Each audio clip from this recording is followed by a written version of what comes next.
পুরনো সীমান্তের এক ছোট্ট গ্রামে থাকত হরিদাস নামে এক কাঠুরে। সারা গ্রামে সবাই তাকে শুধু হরি কাঠুরে বলেই ডাকত। গরিব হলেও তার মনটা ছিল খুবই বড়। তার বাড়িতে ছিল ৩টে ছাগল, কালু, বালু আর মালু। এদের মধ্যে মালুই সবচেয়ে দৌড়বাজ। আর ছিল ২টি গরু, রূপা আর মন্টু। হরি সকালে খুব ভোরে উঠে কুড়াল কাঁধে নিয়ে জঙ্গলে চলে যেত। দিনভর কাঠ কাটত, আর বিকেল হলে ছাগল গরুগুলোকে নিয়ে খোলা মাঠে চড়াতে যেত। এত কষ্ট করার পরও পেটের ভাত জুতুসই হতো না। স্ত্রী ঝুমা প্রায়ই বলত, হরি, তোমার কুড়ালে কি সোনা লাগে? এত কাজ করো, কিন্তু হাতায় পয়সা নেই। হরি হাসি দিয়ে বলত, যেদিন ভাগ্য খুলবে সেদিন দেখতে পাবে।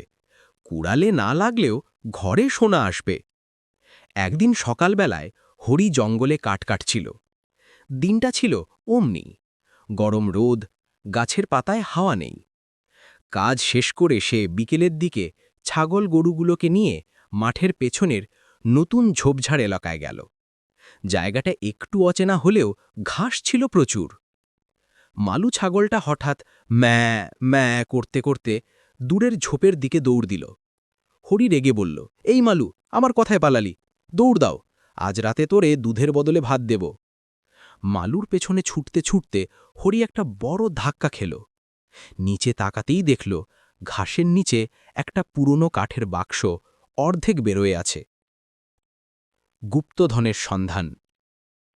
হরি ভয়ে সন্দেহ মেশা কৌতূহলে বাক্সের উপরের মাটি সরাল, তারপর শক্ত করে ধরে তুলে ফেলল। বাক্সটা এত ভারী যে মনে হয় ভিতরে ইট পাটকেল আছে। হরি দাঁত কামড়ে ঢাকনাটা খুলল, আর ঢাকনা খোলার সাথে সাথে তার চোখ ছানা বড়া।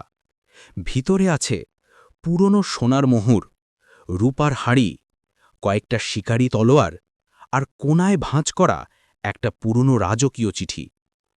হরি তো একদম কিংকর্তব্য বিমূঢ়। ওগো বাবা, এটা যদি সত্যি গুপ্তধন হয় তবে আমার কপাল তো খিলখিল করে হেসে উঠল। মালু ছাগল পাশে দাঁড়িয়ে এমনভাবে ম্যাঁ করল যেন সেই এই কাজে সবচেয়ে বড় অবদান রেখেছে। রাজকীয় চিঠির রহস্য। হরি চিঠিটা খুলে দেখল এটা প্রায় ২০০ বছরের পুরনো, এক প্রাচীন জমিদারের। সেখানে লেখা, এই ধন আমার পরিবারের বিপদের দিনে কাজে আসবে। যদি ভবিষ্যতে কোনো সৎ ও পরিশ্রমী মানুষ এটি খুঁজে পায়, তবে সেই এই ধনের প্রকৃত মালিক। হরি নিজের চোখকে বিশ্বাস করতে পারছিল না। সে বলল, বলো না, আমি কি এতটাই পরিশ্রমী যে ধনও আমাকে চিনল? বড়লোক হরির যাত্রা শুরু। হরি সেই গুপ্তধন গ্রামের চেয়ারম্যান ও পুলিশকে জানাল। আইন অনুযায়ী ধনটির বেশিরভাগ অংশই সেই পাওয়াকারী মানুষকেই দেওয়া হল, এবং হরি কাঠুরে এক লাফে গ্রামে বড়লোক হয়ে গেল। তার স্ত্রী ঝুমাও অবাক। এই তো গতকাল ডাল ফুরিয়ে গেছে, আর আজ আমাদের ঘরে সোনার হাঁড়ি।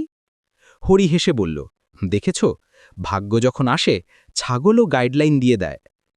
নতুন বাড়ি, নতুন জীবন। হরি বড় একটা টিনের দোতলা বাড়ি বানাল। গরু ছাগলের জন্য আলাদা প্রশস্ত গোয়াল ঘর করল। গ্রামের গরিবদের মাঝে চাল ডাল বিলিয়ে দিল।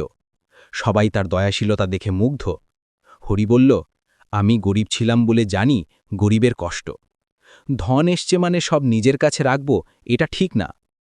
মালু ছাগলটাকে সে বিশেষ খেতে দিল, কারণ মালুর কারণেই তো ধন পাওয়া।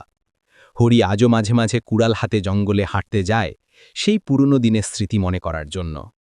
মানুষ তাকে দেখে বলে, এত ধনদৌলাত পেয়েও মানুষটা বদলায়নি, এটাই তো আসল বড় লোক হওয়া। আর হরি হেসে বলে, ধন নয়, মনটাই বড় লোক হওয়া উচিত। ভাগ্য তো সবার দরজায় নড়া করতেই পারে, শুধু মনটাকে খোলা রাখতে হয়।